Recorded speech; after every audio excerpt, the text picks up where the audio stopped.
kayak anak-anak KPM. Menurut gue anak-anak KPM itu harus tahu bahwa mereka tuh privilege banget bisa ditemuin sama orang-orang yang kurang beruntung supaya yang ngaca kayak gitu. Ini orang, lu datang ke orang rumah miskin, nggak punya apa-apa, semuanya yang ada di dapurnya dikeluarin. Makanan, pisang, keripik, apa semua yang dia punya dikeluarin. Ngeluh nggak? Enggak. Diajak ngobrol di interview, mau. Sampai 2 jam. Udah gitu apa coba? Pas pulang lu didoain lagi gitu kayak. Lu sukses ya gitu. Aduh Mas gitu. Semoga sukses, didoain sama ibu. Itu menurut gua semangat gua itu datangnya dari situ gitu. Ketika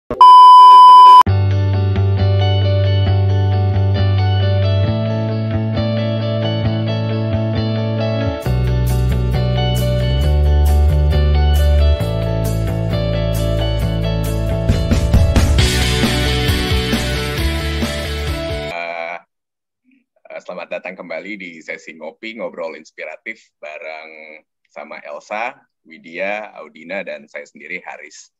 Nah, malam ini kita bakal bincang-bincang sedikit tentang kegiatan kemahasiswaan yang sempat kami ikuti ketika kami dulu masih mahasiswa S1 di Departemen SKPM, Fakultas Ekologi Manusia, Institut Pertanian Bogor. Iya, Elsa, gimana nih, Sa? Kita ngobrol-ngobrol tentang apa nih? Oke teman-teman, jadi pada malam kali ini saya kedatangan tamu yang spesial. Dari mana Haris? Sekarang tinggal di mana? Oh, Tanah Baru. Di Bogor. Iya. Tapi sekarang saya tidak sendirian. Saya ditemani Audina dan juga Widya Hasian. Kami semua dan Haris juga merupakan alumni SKPM. Wih. Angkatan 49 ya. Jadi di sini jangan asik dulu, kita udah tua. 27. Iya. Jadi pada kesempatan kali ini kita akan tanya-tanya, Audina dan Widya juga barengan dengan saya akan nanya lebih jauh terkait dengan bagaimana perjuangan Haris menjadi mahasiswa berprestasi sampai ke tingkat nasional gitu ya. Oke. Mantap. Dari siapa dulu nih? Siapa dulu yang akan bertanya kepada Haris di antara 3 ini? Silakan. Audina mau mulai? Disclaimer dulu kali ya. Haris dulu Mapres tahun berapa? Kan kita udah tua nih. Kita udah 27 tahun kan. Yes, pasti nggak baru-baru ini kan Mapresnya. Kira-kira apa isu yang diangkat kan kalau Mapres harus membawa ide yang luar biasa kan ke nasional gitu. Gimana? Silahkan. Oke. Jadi kalau cerita dikit kayak tahun berapa ya jadi masa berprestasi nasional.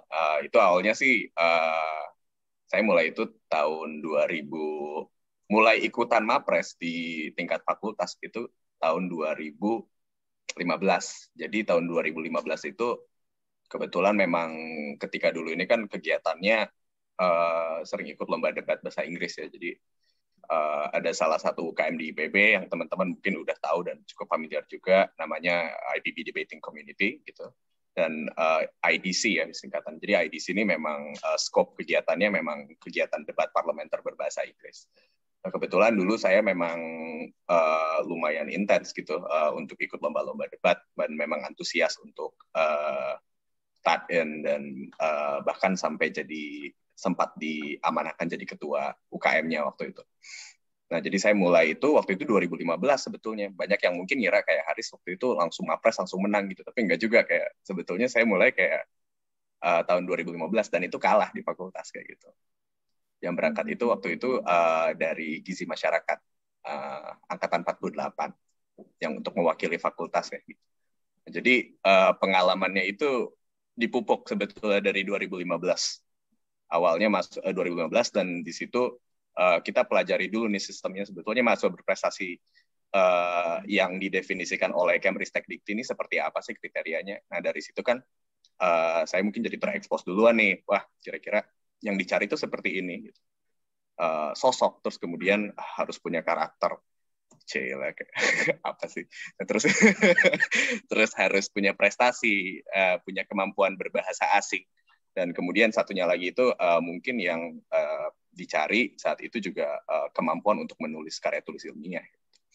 Dan saya sebetulnya 2015 mungkin beberapa ada yang unggul, tapi beberapa dari poin-poin itu banyak banget yang kurang. Makanya kalah gitu kayak dan nggak apa-apa gitu. Jadi mulainya 2015 Din kayak waktu itu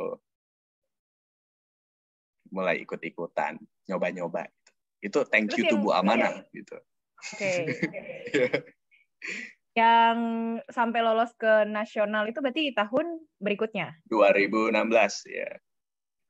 Itu apa yang dibawa? Kan bawa proposal ya kalau nggak salah ya? Sistem seleksinya kayak gitu nggak sih?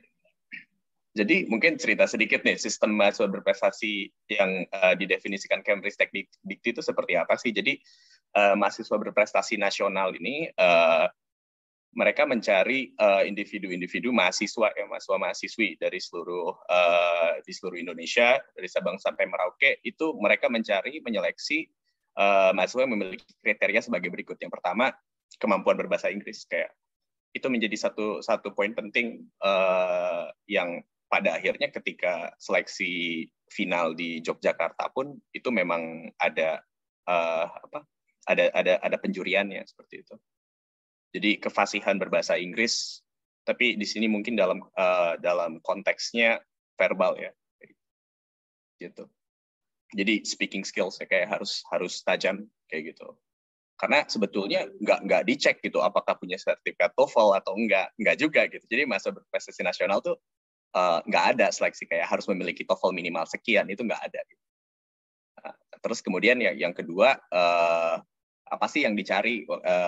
Itu kemampuan untuk menulis karya tulis ilmiah. Nah, KTI jadi disingkat. KTI ini kan sebetulnya ini bukan academic paper ya, bukan jurnal yang dipublikasi dalam jurnal yang sudah terakreditasi, enggak juga gitu. Tapi kalau misalkan memang punya publikasi yang bisa nembus Scopus, Q1 kayak gitu, itu bagus gitu, malah bagus. Tapi yang diuji ketika diseleksi di tingkat nasional itu adalah gagasan. Jadi kita diminta untuk melihat secara makro Indonesia nih permasalahannya apa sih gitu kan di multisektoral kan. Nah di situ kita diminta untuk melihat kira-kira mahasiswa ini yang memiliki keahlian di bidang studi tertentu bisa tidak gitu menawarkan solusi untuk memecahkan masalah tersebut. Kira-kira apa yang mau digagas? Seperti tadi kan Audina tanya nih, Haris yang digagas apa nih waktu itu, gitu kan? Nah nanti itu ada ceritanya gitu. Tapi ini mungkin kriteria dulu ya supaya mungkin banyak yang lebih terbuka informasinya untuk mahasiswa berprestasi. Terus kemudian yang ketiga ini selain tadi saya sudah sebut KTI, kemampuan berbahasa Inggris. Terus kemudian poin prestasi. Nah, sebetulnya ini yang lumayan kompetitif gitu. Kalau udah masuk di tingkat final di nasional, itu poin prestasi itu dihitung berdasarkan misalkan ketika ikut lomba, dia itu perseorangan atau tim. Ketika tim, itu poinnya dibagi lagi. Gitu. Terus kemudian skopnya tingkat apa? Tingkat nasional kah? Gitu. Tingkat kampus, regional. Jadi Dikti itu juga kan punya Kopertis ya. Ada Kopertis 3, Kopertis 7. Kan, IPB itu Kopertis 3 kalau nggak salah. Nah, enggak, sekarang udah masuk Kopertis Jawa Barat. Dulu Kopertis 3 ikut sama UI sama DKI Jakarta. Tapi karena sekarang, karena dulu dianggapnya lebih dekat ke Jakarta nih. Tapi sekarang udah ikut sama Kopertisnya Bandung gitu, Jawa Barat. Nah, itu poin-poin prestasi itu dihitung gitu. Kira-kira kamu punya prestasi apa? Banyak biasanya teman-teman yang dari UGM, UI, ITB itu banyak banget yang sebetulnya prestasinya itu macam-macam gitu. Bahkan yang ketika tahun saya itu dia juara 2 di nasional, itu poin prestasinya itu jadi tinggi karena ada namanya Mas Bondan. Mas Bondan nih memang dia menemukan suatu terobosan yang baru gitu di bidang otomotif. Dan sampai patennya kalau nggak salah ditawar sama Toyota. Kayak gitu. Nah, jadi gagasan-gagasan waktu itu kalau nggak salah dia menemukan alat peredam ketika mobil tabrakan depannya ini, gimana caranya supaya sasis nggak pecah. Kayak gitu. Itu kan blueprint gitu. Jadi yang ditawarkan solusi yang ditawarkan yang dituangkan dalam suatu gagasan gitu.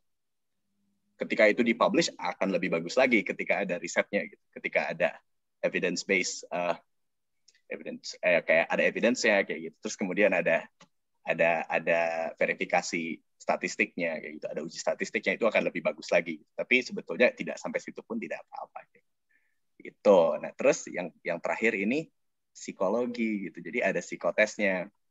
Jadi yang dicari dari mahasiswa berprestasi itu biasanya dia harus punya karakter yang tahan banting lah istilahnya. Jadi harus stabil secara emosional, terus kemudian punya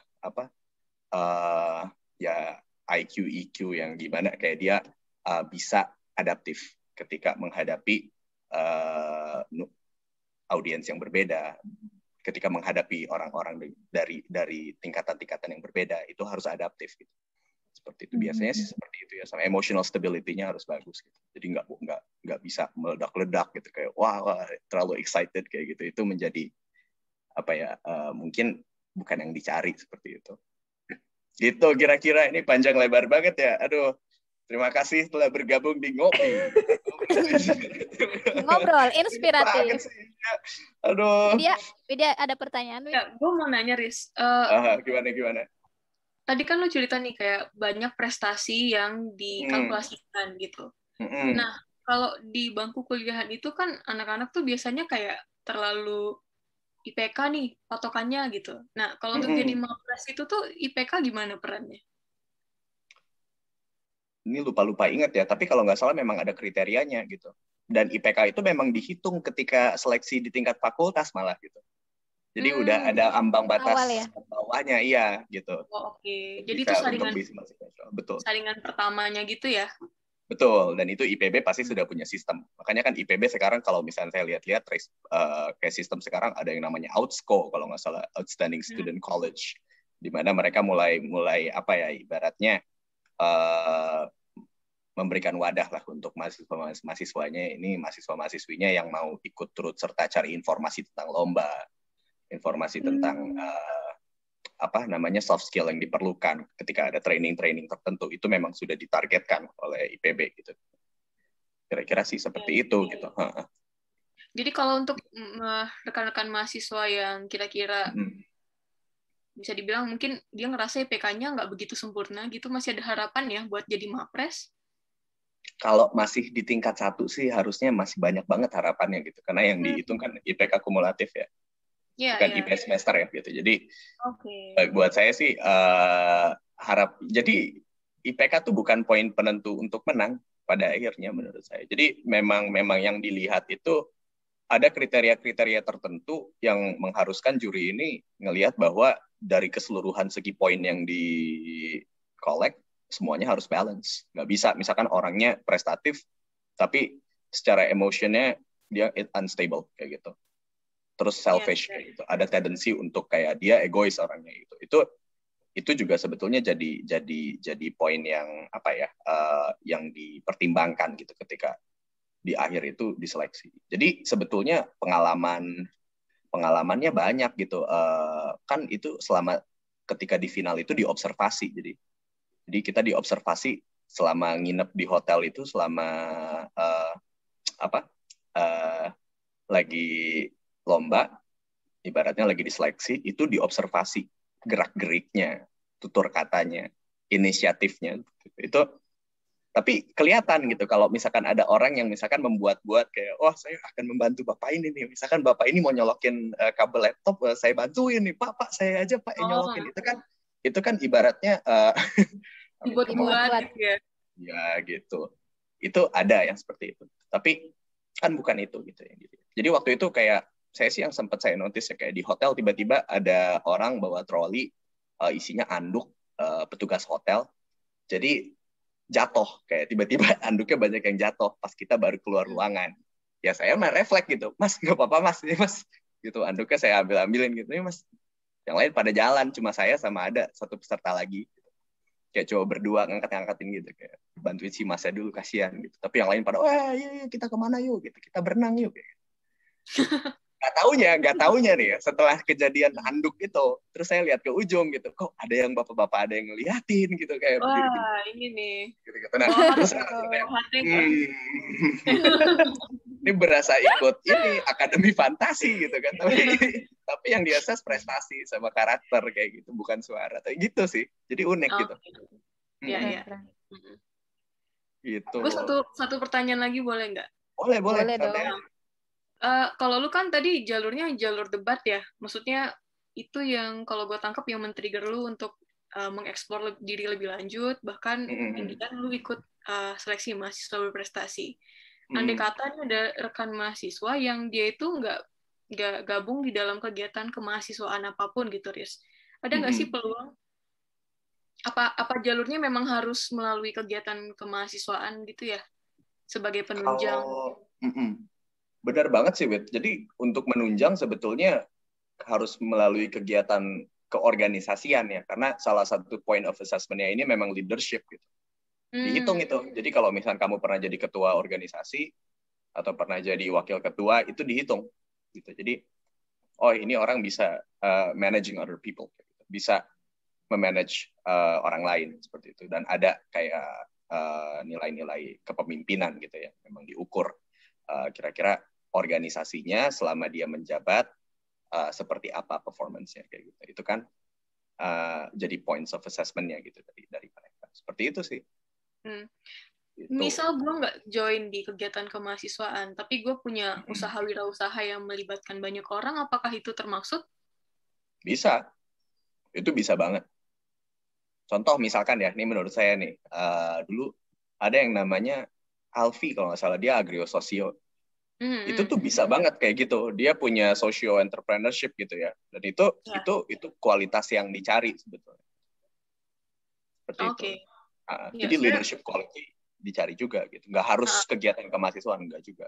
Ya, karena kita tahu sendiri kan anak-anak IPB itu arahnya dua nih. Kalau nggak aktif banget di organisasi mahasiswa, pasti entrepreneurship-nya kenceng banget. Angkatan kita ya dari tingkat 1 belum pada kenal, udah pada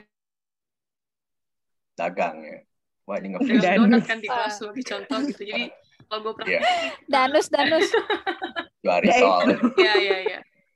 Iya, saya juga pernah dipalak tuh di kelas kayak, risol dong, risol apaan sih gitu. Iya nih, mau bikin acara risol dong gitu. Itu kayak harus beli 4 gitu kan. Ya udah ngutang dulu dah gitu kan. Ntar sore gitu. Bisa banget sebetulnya ya, tapi harus diaktualisasikan dalam suatu wadah gitu. Nggak bisa misalkan ya kayak saya melakukan mendefine diri sendiri sebagai seorang entrepreneur, tapi nggak ada aktualisasi wadahnya gitu. Saya punya lembaga apa misalkan. Itu kan maksudnya seperti itu mungkin. Jadi harus ada wadah yang mungkin bisa diakui. Gitu. Oke. Banget ya kesempatan. Masih banyak kesempatan. Berarti tadi bisa disimpulin nggak kalau IPK tuh sebetulnya bukan segala-galanya, tapi segalanya berawal dari IPK. Tapi mau nggak mau IPK penting juga jadi kalau tadi jadi syarat ya. Minimal enggak lah ya. Minimal itu sebagai tiket lah, mencapai ambang ya, paling nggak kan kalau nggak salah 3 aman lah ya, 3 ya nggak sih, Riz? 3 oke. Ya, 3 oke. Jadi ya udah itu aman. Maksudnya gue pun bukan ngerasa sebagai orang yang IPK-nya hampir sempurna gitu ya, kayak enggak juga gitu, kayak ya udah gitu. Di atas 3 iya gitu, tapi kalau dibilang di atas 3,6 enggak gitu. Ya segitu-segituan gitu. Range segitu-segituan. Jadi kembali lagi menurut gue kayak bagi yang mau ngikut mahasiswa berprestasi ya tetap harus sadar bahwa responsibility utama di kampus ya kuliah gitu. Nah, ini datang ke situ, datang ke kampus itu udah bayar, ada recommended reading list, dibaca gitu. Jadi masuk ke kelas itu jangan kosongan. Mau ikutan lomba, mau ikutan apa. Ini kalau buat saya ya, kayak kalau zaman dulu gitu, kayak kuliah, sebetulnya nggak pernah cerita ke siapa-siapa, tapi sebetulnya kayak gini. Itu mau berangkat lomba, naik kereta. Anak-anak mah pada main HP, anak-anak pada main game. Oh, saya mah enggak, saya baca-baca dulu gitu. Karena tahu gitu, takut. Karena takut kalau misalkan, karena ada toh kasus-kasusnya di mana kayak anak-anak ini jago debat gitu. Kasus-kasusnya. Tapi IPK-nya, kelulusannya, itu yang jeblok pun ada gitu. Tapi debatnya sangat amat berprestasi. Kayak gitu. Oh, nggak balance out kan pada akhirnya. Outputnya apa gitu. Maksudnya, okay, you're very good at debating, but then again, once you graduate, it's gonna be hard for you to find a job gitu. Karena IPK kamu unfortunately nggak masuk ke ambang batas kayak minimum untuk direkrut gitu kan. Jadi what's the point gitu ikutan debat. Ya. Gitu. Ya, gue sepakat banget tuh, Riz. harus bisa seperti itu sih menurut gue. Sebenarnya gue masih ada pertanyaan yang belum clear sih. Tapi boleh nggak Silakan, diambil alih? Ini kan Boleh loh, saya. Din. Boleh, Din, silakan, Din. Lanjut. Nah, kan tadi kan kalau tadi Haris cerita yang juara 2 kan dia kayak nge-propose ide tentang apa? Tentang ya pokoknya lebih ke mekanis banget ya. Ya. Ya, sedangkan kita kan ilmu sosial nih ya. Kira-kira apa sih ide yang kayaknya kalau gue lihat kan ilmu sosial tuh agak abstrak gitu ya kalau misalnya diaplikasikan dalam bentuk suatu produk atau ada nggak? Mungkin langsung ke ini kali ya, ke produk apa sih yang lo tawarkan di dalam apa tadi karya ilmiahnya gitu, yang kira-kira membedakan antara sosial sama sains.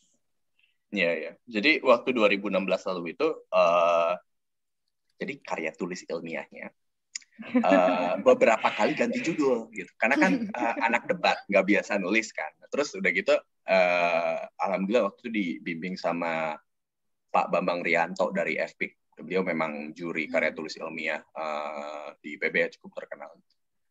Kita panggilnya yang akrab Babeh gitu. Saya sudah muncul dengan judul ini nih. Jadi waktu itu pertama kali memproposnya kayak gini. Karena waktu itu kan kita dapat kuliah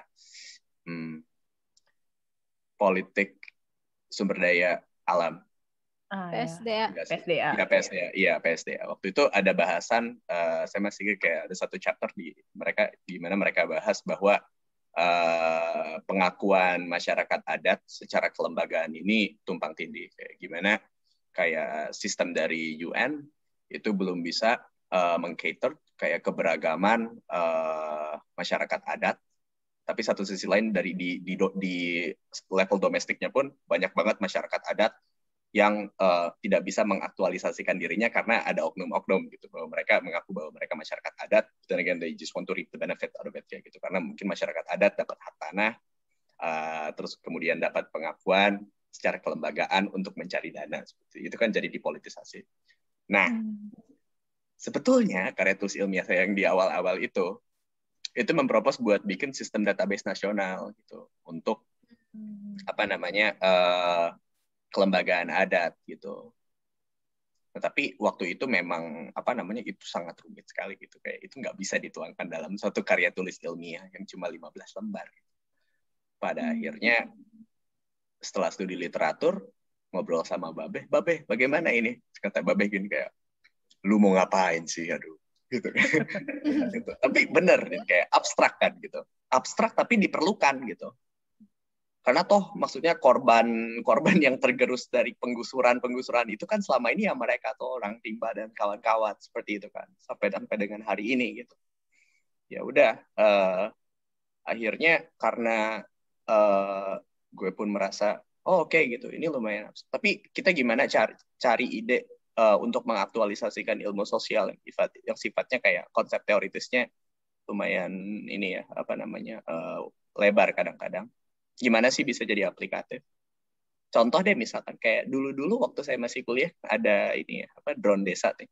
Kayak Mas Lukman, Bang Lukman, Pak Lukman sekarang ya, Pak Lukman, Pak Rajib ya. Jadi dua itu kan kayak salah satu penggagasnya dulu nih di PSP3 kan. Kayak ngobrol-ngobrol sedikit, kayak itu sebetulnya salah satu fungsi gimana kayak lu bisa mengaktualisasikan ilmu sosial gitu ke dalam sesuatu yang sifatnya praktikal. Gue mencoba untuk melakukan hal yang sama waktu itu. Jadi gimana nih caranya? Terus kemudian saya ingat sama dosen kita nih yang tercinta Ibu Ugi. Ibu Ugi ini memang bahas tentang ilmu penyuluhan, dan ketika kita lagi di desa, Audina kenapa? Audina ada apa ini? Aman ya. Okay. Udah. Jadi ketika KKN ya, terus udah gitu ketika selama ini kayak turun lapang. Ini bagusnya KPM itu turun lapang, gitu. Banyak turun lapangnya. Jadi tahu di desa kayak gimana. Turun lapang, ngobrol nih sama petugas penyuluh nih. Pak gitu, satu hari keliling berapa desa Pak gitu. Dan dia cerita, saya ini tenaga harian lepas Mas, kayak gitu. Saya ini bukan PNS gitu. Saya digajinya tuh honorer. Tahu nggak gitu? Saya mesti ngebina lebih dari 6 kelompok tani di 4 desa yang berbeda yang jaraknya berjauh-jauhan. Terus tuh ngelihat motornya butut gitu kan. Oh shit, kayak ini gimana ya caranya ya gitu. Dan yang terpikir waktu itu memang gimana caranya bikin penyuluhan online. Tapi ini terbatas aplikasinya gitu, karena scope internet coverage-nya belum masuk ke desa gitu kan, belum bisa sampai last mile gitu secara pembangunan. Akhirnya ya udah, kenapa sih kalau misalkan kita nggak bikin pilot project-nya dulu gitu untuk tahu nih, misalkan kita evaluasi dari implementasi mobile agricultural extension service, kira-kira constraint-nya di apa gitu. Kira-kira apa yang bakal works gitu. Ya udah, pada saat itu saya langsung kontak teman saya, ada anak Ilkom, lo bisa nggak bikin mockup aplikasi kayak gitu. Ntar idenya dari gue kayak gitu. Nih gue bakal mikir kayak gini fiturnya. Gitu. Dan pada saat itu kayak ya kita tarik konsep teori yang kita pelajari di KPM, gimana caranya bisa masuk ke situ gitu, ke fitur-fitur itu. Toh banyak kan kayak misalkan yang kita pelajari masalah asymmetrical information, masalah pricing gitu. Ketika misalkan mereka seharusnya jualnya berapa, tapi ternyata ketika mereka jual harganya tidak sesuai dengan harga pasar karena emang nggak punya price information kayak gitu. Jadi mungkin information campaign itu bakal sukses ketika kita kasih ke petani. Ketika petani tahu harga terupdate-nya berapa, gitu, itu manipulasi di tingkat tengkulak mungkin akan berkurang harapannya. Caranya gimana nih? Ya udah, kita cobain aplikasi di pilot gitu. Pilot untuk petani-petani yang ibaratnya udah mulai melek teknologi kayak gitu. Dan yang muda kayak gitu. Dan itu juga kayak isunya kan bersinggungan dengan isunya bersinggungan dengan gimana kita meregenerasi petani waktu itu. Yang lagi rame kan itu. Gak ada regenerasinya gitu. Gimana nih Mas gitu. Selama saya KKN gitu ya. Selama saya turun lapang di desa kayak semuanya tua semua gitu, kayak aduh ada sini gitu. Gimana sih kayak gitu. Jadi itu dulu yang diangkat gitu. Gimana caranya membuat penyuluhan berbasis online, tapi komponennya nggak cuma penyuluhan aja. Jadi ada price information kayak gitu. Terus udah gitu ada terkait dengan ada learning platformnya juga gitu. Secara digital kira-kira gimana sih gitu. Mereka nih ketika punya masalah dengan hama tanaman, ada gitu Wikipedia-nya seperti itu di situ. Terus kemudian gimana caranya misalnya petani ketika misalnya punya problem, bisa nggak sih consult sama mahasiswa kayak gitu. Mahasiswa kan selama ini melakukan KKN kan. Kenapa sih kayak coba ada platformnya kayak gitu, dan ada yang tanya bisa nggak jawab gitu. So kirim fotonya, kirim videonya, kira-kira apa yang diperluin. Mungkin kayak idenya, gagasannya tuh dulu seperti itu 2016 gitu, kayak oh ya udah deh kita cobain aja. Aplikasinya sekarang gimana? Aplikasinya masih ada nggak? Masih aktif nggak? Udah nggak aktif karena saya tidak punya uang untuk meneruskan membayar servernya, mahal sekali gitu. Iya. Di IPB kalau nggak salah udah ada ya with yang bisa menghubungkan cyber extension. Udah ada aplikasi yang bisa menghubungkan antara petani di zaman dengan... kita dulu itu kan baru banget ya jatuhnya ya. Itu visioner banget sih Riz, menurut gue di zaman-zaman kita. Iya, maksudnya kalau hari ini itu kan udah banyak banget ya, baik yang didevelop sama swasta maupun yang sama pemerintah gitu. Terlepas itu efisien dan efektif atau enggak, bener-bener nyampe ke petani apa enggak, tapi model-model seperti itu mulai berkembang dan sebetulnya banyak kalau mau diulik satu-satu gitu. Banyak banget setuju. Dan ngomong-ngomong dari semua ide lu tadi, gue jadi punya pertanyaan nih. Gak apa-apa ya kalau gue agak balik lagi ke belakang. Gitu. Silakan, santai. Kan ini lagi ngopi. Ya. Oh iya, mana kopinya? Kopinya nggak ada ini saya. Ini di sini nih ambil. Kalau gue dulu ya, Riz ya. Kayak itu gak pernah terbayang begitu jauh gitu sampai gue akan jadi mahasiswa yang betul-betul maksudnya gue nggak pernah ngebayangin ada di posisi yang gue tuh lebih ke kayak gue akan belajar di sini gitu untuk mendevelop ideas dan mengkonekkan itu ke dalam kasus yang kita bener-bener temuin di lapangan itu tuh menurut gue kayaknya waktu dulu tuh hal-hal yang baru gue ngeh itu di akhir-akhir semester gitu. Dan kita memang ada beberapa kali tahapan yang kita disuruh bikin PKM lah. Udin tuh banyak PKM-nya tuh dulu. Terus kayak ada beberapa paper mungkin yang dorong kita supaya lebih kreatif.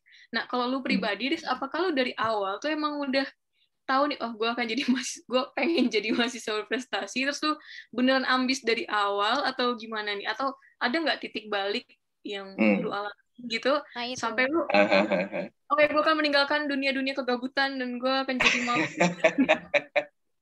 Gimana tuh? Apa ya titik baliknya ya? Tapi benar sih, maksudnya kalau misalnya kita ngikutin pola belajar mahasiswa ya pada akhirnya kan apa namanya itu terstruktur ya ibaratnya kurikulumnya gitu. Kita ngikutin aja silabus perkuliahan dan pada akhirnya end goal-nya lulus dengan predikat memuaskan kayak gitu atau cum laude gitu atau sangat memuaskan. Sebetulnya yang jadi turning point-nya waktu itu ya apa ya? Jadi awalnya tuh kan karena debat ya. Jadi memang karena debat. Di debat bahasa Inggris ini memang apa ya? Jadi gue tuh merasa ketika gue masuk ke lingkup debat bahasa Inggris, terutama varsity level gitu kan, di tingkat universitas, kayak ditampar gitu kayak, oh saingan lo tuh bukan di IPB doang gitu kan, keluar ketemu sama alumni ITB yang jago-jago banget gitu, alumni UI yang pada waduh pusing gitu kalau misalnya dipikirin gitu waktu baru masuk join debat kayak kalah tuh kalah gitu kayak tahu gitu kalah telak tuh kayak apa rasanya gitu kayak. Nah mungkin titik baliknya di situ mungkin ya salah satunya ya gitu. Harus sadar gitu, mungkin harus tahu bahwa kompetisinya itu sebetulnya nggak cuma di lingkup kampus. Biasanya menurut gue ya dari observasi gue, banyaknya mayoritas anak IPB itu ngerasanya gue compete di dalam kampus gitu. Di kampus ini ada gue compete sama orang ini, sama organisasi ini, gue compete sama ini kayak gitu. Dan gue harus menjadi organisasi yang baik, kayak gue mesti harus jadi ketua organisasi tertentu. Tapi ternyata actually like the world is actually beyond that. Luas banget gitu kayak. Dan itu di bidang apapun ya, nggak cuma debat bahasa Inggris menurut gue kayak. Kita nggak compete sama orang-orang ini aja gitu. Jadi pada akhirnya di situ jadi kayak disadarin gitu, gue mesti improve nih gitu. Karena toh pada akhirnya ketika keluar dari kampus saingannya ini, saingannya itu. Awalnya kayak gitu. Tapi ya seiring waktu berlalu ikutan debat, terus udah gitu menang debat kayak gitu. Menangnya nggak banyak sih sebenarnya, lebih banyak kalahnya proporsinya ya gitu. Kayak pas menang tuh, wah alhamdulillah gitu kayak. Tapi banyak kalahnya gitu, kalah dulu banyak, kayak sempat nangis gitu ya, kayak nggak masuk ke babak eliminasi gitu, kayak aduh kayak kamu tidak lolos, kayak kalau Indonesian Idol tuh udah nyanyi keren banget tapi lo nggak lolos gitu, atau Britain Got Talent kayak gitu kan, kayak wah masalah banget tuh, kayak dulu tuh sampai nangis gitu, gue sama teammate gue kalah, keluar pulang mau naik bis malam-malam nangis di terminal kayak kita kalah marah banget kayak gitu. Nah, tapi tuh sadar gitu setelah berjalannya waktu, ya udah kompetisinya tuh sebetulnya bukan sama luar sih, tapi sama diri sendiri. Once lo ngerasa, menurut gue kayak once lo ngerasa puas, ya udah lo di situ aja menurut gue gitu. Maksudnya nggak boleh gitu sampai ngerasa puas.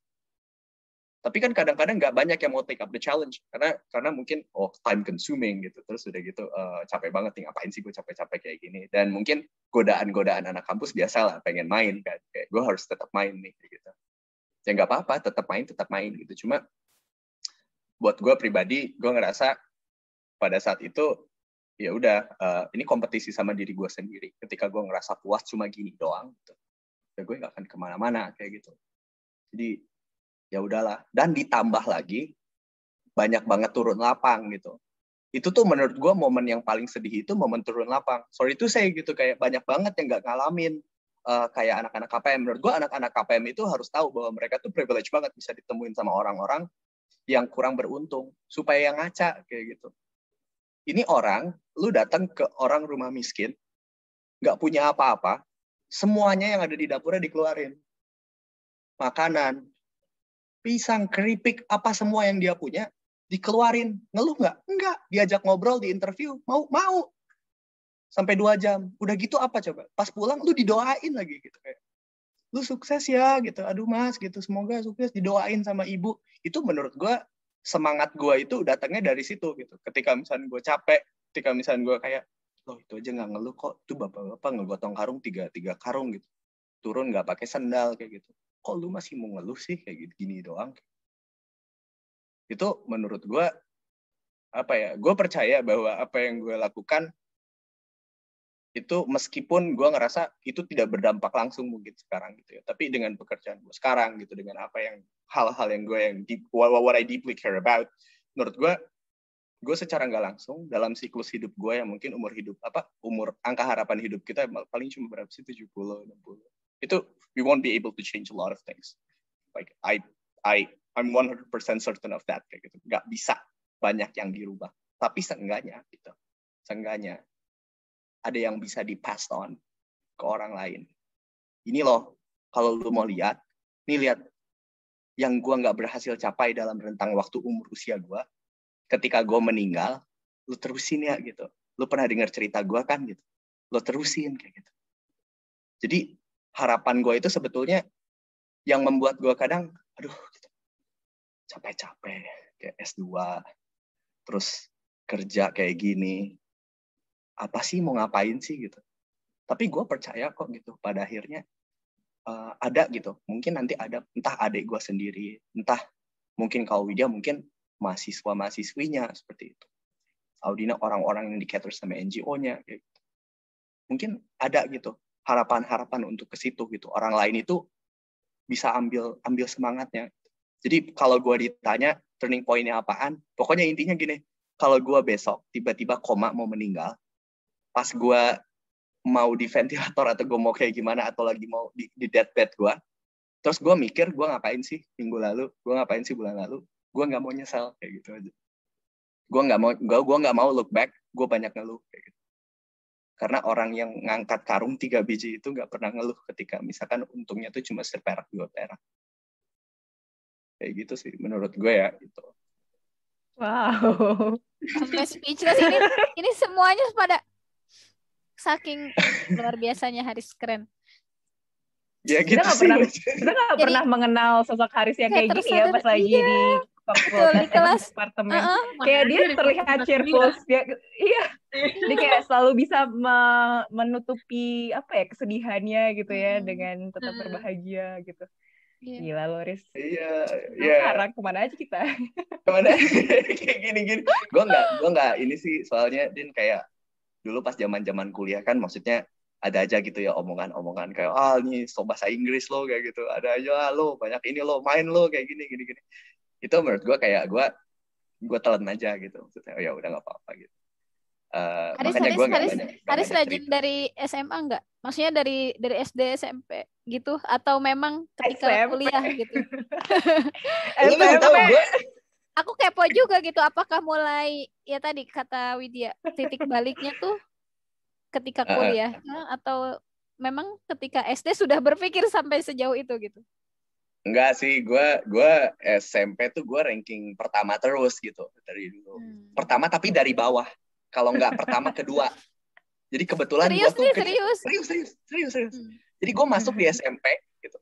Audina tuh tahu kan cerita ini? Iya, tahu. Gue tahu kan teman-teman gue seperti itu, kayak gue tuh masuk nggak sengaja tiba-tiba kepilih masuk ke kelas bilingual, kelas favorit gitu. Yang gue modal bahasa Inggris ceplos-ceplos dari main game, anjrit kayak nggak taunya masuk kelas orang-orang yang sekarang kayak jadi dokter, kayak kedokteran UI, kedokteran Unpad, kayak wow gitu, Olimpiade Nasional. Nah gue ya apalah gue kayak ditambah gue pas SMP tuh kayak tukang kabur sekolah, jadi lari ke warnet kayak sampai gue pernah ya gue lagi main warnet nih, terus gue ditepok nih, pok, gue kira tuh teman gue yang di situ kayak lagi kabur sekolah juga berdua, apa sih lu gitu, chat aja, nggak taunya siapa coba, guru gue gitu. Main juga gitu. Wah gila lu, kayak akhirnya kita di strap di tengah lapangan, terus suruh ngangkat kuping gini, terus kakinya naik gitu. Gak juga ini gitu. Sudah melewati ini ya, hal-hal yang seperti itu lah. Kacau. Tapi pas SMA gue berubah karena orang tua gue cerai waktu gue SMA. Terus at that point kayak gue ngerasa gue nggak bisa gini terus. Kayaknya ngelihat kayak adik-adik gue sedih, kayak masa sih kakaknya masih mau ranking terakhir kayak gitu. Kayak gitu, kayak akhirnya gue mulai ikutan debat bahasa Inggris dari SMA. LNB, speech competition, newscasting kayak gitu. English news casting kayak gitu dari SMA. Itu sampai gue dibully loh tuh SMA. Kenapa tuh, Riz? Jadi kan kalau upacara bendera ngasih piala ke kepala sekolah, kayak sebulan tuh ada 2 kali kayak gitu menang. Terus udah gitu gue dibully gitu kayak, lo sok kepinteran lo, sok kayak gini-gini lo. Oh iya. Itu parah banget sih menurut gue, kayak sampai motor dikempesin terus kayak Ya Allah. ada aja ceritanya gitu. Tapi gue telan aja gitu. Ya udah. Iya. Oke. Tapi poin yang gue tangkap dari Aris itu adalah lu tahu diri lu sendiri, kenal diri lu sendiri gitu. Dan itu mungkin yang banyak miss juga ya. Maksudnya kita kalau IPB sendiri kan kampus yang besar banget nih. Lu ngumpul sama orang dari mana aja yang lu nggak saling kenal awalnya, terus gampang banget buat lu tuh kedrak sama lingkungan lu gitu. Karena kalau zaman kita kan dulu di asrama nih. Itu tuh kita mulai coba untuk fit in sama lingkungan kan. Jadi dan itu mungkin bikin kita kadang lupa apa tujuan kita buat kuliah. Terus kita lupa untuk kuliah tuh nggak cuma buat belajar, tapi buat kenal diri lo sendiri. Dan bener banget yang dibilang Aris, persaingan itu dengan diri kita sendiri, bukan lagi dengan orang lain sebenarnya. Dan itu mungkin yang harus teman-teman mahasiswa lakukan gitu. Challenge di tahun mereka, angkatan mereka itu yang sekarang ya mungkin lebih berat karena serba online kan. Lu nggak ketemu orang lain, di mana kalau lu ketemu orang lain mungkin lu jadi ngerti perbedaan lu apa, lu mantap di sisi mana gitu kan, yang bikin lo lebih kritis sama diri lo sendiri kayak gitu. Setuju. Keren banget sih, Riz. Iya, thank you nih. Kalau gue sih ya ceritanya ya kayak gitulah. Tapi gue setuju sih with anak-anak kampus itu, ya bahkan ketika gue S1 pun gue sempat ngerasain gitu. Ketika gue contoh simple ya, kayak gue mau makan mie ayam, terus teman-teman gue maunya makan ini apa namanya di BC Blue Corner, tapi gue mau makan mie ayam di Sabta. I think the majority of people will always choose to follow their friends dan melupakan lu mau makan mie ayam kayak. Itu menurut gue simple banget, kayak apa yang lu pengen. Contoh misalkan lu mau ikut gak nih klub debat, ntar ya gue tanya dulu deh sama si ini, lu mau ikut gak, daftar nih gitu. Terus pas si B teman dekatnya, ngapain sih gitu, gue mau ikutan yang ini aja gitu. Ya udah gue ikutan yang itu juga deh. Tapi lu nggak benar-benar tahu lu benar-benar pengen atau enggak. Karena I think as a human being we look for a place where we actually belong kayak gitu. Kita ngerasa kayak kita nyari tempat kayak kita tuh belong kayak gitu. Dan biasanya entrance point yang pertamanya itu kalau teman ikut gue ikut. Menurut gue itu udah coret, nggak bisa kayak gitu. Toh setelah lo lulus, ya, kan kita udah lulus nih, kita udah ngerasain. Yang tanggung jawab sama diri sendiri itu ya kita sendiri. Itu bukan teman lo yang dulu pada makan di mana gitu. Lo nggak bisa nyalahin mereka, gara-gara lo nih gitu, pada kesini gitu. Jadi aja gue nggak sukses, kan nggak bisa kayak gitu, kan nggak lucu. Kayak gitu. Ini benar-benar ngecas banget nggak sih, Din ya? Kayak ngecas motivasi kita. Keren banget. Bagian langsung ini sih. Apa? Gimana? Apalagi kalau kopinya beneran. Nah itu dia. Oh, ya. Ini kurang kopi aja sih, kurang kopi nih. Kopi nih ya. Lu pada ingat nggak dulu tuh depan kampus kita suka ada teman kita yang bahkan kerja di situ juga yang kita tongkrongin sampai bangkrut gara-gara pesen kopinya satu sampai subuh. Tongkrongnya sampai subuh. Parah banget. Tapi sebenarnya mungkin sebelum kita melangkah ke topik selanjutnya ya, kayak apa sih pesan yang pengen lo sampein, Riz, ke mahasiswa-mahasiswa yang sekarang mungkin lagi ada di posisi yang belum sampai mengenal dirinya sendiri gitu. Apa kira-kira hal yang bisa dilakukan gitu supaya bisa mengenal dirinya sendiri dengan cepat gitu. Ya dengan cepat dan tepat sih. Mungkin ini ya, kalau gue trace back dulu gue S1 gitu. Kalau gue bisa memposisikan diri gue masuk tingkat 1 lagi gitu ya. Lebih banyak nanya menurut gue. Orang tuh hesitate banget buat nanya, buat ngobrol, buat diskusi, buat konsultasi sama orang-orang yang ibaratnya udah punya pengalaman lebih dulu, karena kebetulan emang mereka lahirnya lebih duluan aja gitu menurut gue gitu kan. Dan gue tuh sampai sekarang ya kayak gue nggak pernah ngerasa gue tuh nggak pernah ngerasa gue tuh takut gitu sama takut dicuekin, takut di nggak peduliin, gue siapalah, gue belum siapa-siapa kayak gitu. Dulu tuh ada pemikiran-pemikiran kayak gitu. Padahal sebetulnya orang-orang lain itu banyak loh yang mau bantu. Banyak loh orang-orang tuh mau bantu, banyak loh orang-orang yang mau ngasih advice dan mau ngasih kayak gambaran gitu. Kira-kira seperti apa ketika lo ngambil pathway ini, ketika lo ngambil pathway B atau C gitu. Ujungnya kemana dan what it actually takes to achieve that point gitu. Ketika lo mau sampai di akhir, apa sih trajectories yang akan lo hadapin, formulasi ngatasin masalahnya kayak gimana, ngobrol lah sama orang, sama dosen, jadi sama dosen itu jangan cuma ngobrol terus ketemu kuliah kayak pak gitu, kayak apa sih lo gitu, bapaknya juga pasti apa sih lo gitu, sama kan kayak apa sih gitu. Orang tuh excited menurut gue ditanya tuh ya, kayak gue sempat kayak beberapa kali gitu gue ngirim email gitu ke beberapa author kayak gitu ketika gue S2, kayak gue nggak yakin gue bakal dibalas email gue. Terus waktu gue S2 pun gue nanya gitu, supervisor gue itu ada namanya Gaventa, kalau lo tahu, Profesor John Gaventa teori power lah, kalau lo sempat dengar di sosiologi ada teori power. Itu yang nemuin si Pak Gaventa ini, dan dia namanya Sir John Gaventa karena dapat penghargaan ini kan Order of the British Empire dari Ratu Inggris gitu karena kontribusi akademiknya. Gue tuh mau gitu kayak dibimbing dia, tapi gue dulu tuh ngerasa kayak aduh gue apalah ya, gue receh-receh gitu. Tapi bahkan ketika gue memberanikan diri, Pak gitu, kayak saya tertarik banget nih dengan riset partisipasi masyarakat di village governance kayak gitu. Kira-kira gimana ya gitu, topik-topik ya Bapak punya teori power kayak gini, saya pernah baca bukunya. Terus ketemu sama Profesor Robert Chambers yang nemuin teori partisipasi, ada di kampus gue dulu gitu. Itu orangnya udah umurnya 92 tahun. Gue beraniin nelpon gitu kayak, halo Prof gitu. Saya yang waktu itu minta tanda tangan. Jadi gue minta tanda tangan Profesor Robert Chambers di buku Rural Development yang warna hijau, kalau Rural Development by Chambers. Kayak gitu. Gue datang kayak gue minta tanda tangan nih, kayak gue minta scribble doang, kayak lagi duduk di restoran di kafetaria kayak Prof gitu.